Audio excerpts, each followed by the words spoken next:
A scathing new report calls top Bernalillo County administrators corrupt and says one is toying with the public for his own political gain. Officials hired an outside consultant to look into a chronic county problem, then fired him months into his investigation.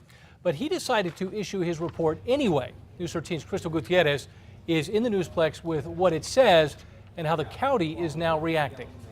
Dean Alan Kalmanoff from the Institute for Law and Policy Planning at UC Berkeley says he was hired to investigate the Bernalillo County Jail overcrowding problem.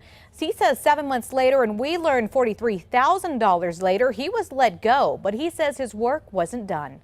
If he has evidence of corruption, I sure would like to see it. Bernalillo County is doing damage control, trying to put out a fire that this 50-page report just ignited. It was written by Alan Kalmanoff, an outside consultant hired by the county to address the overcrowding issue at MDC. He was fired before his review was finished, but he issued a report anyway. He claims county administrators are corrupt and are playing politics. He says the chronic overcrowding rests on their shoulders. Deputy County Manager Tom Swistak took the brunt of the beating, saying he limits the jail boss's power in running MDC. I do not think I'm undermining anybody. Kalmanoff says the way Swistak addresses the overcrowding is with political and economic interests in mind. He specifically mentioned the county's plan to spend millions to ship inmates to other jails.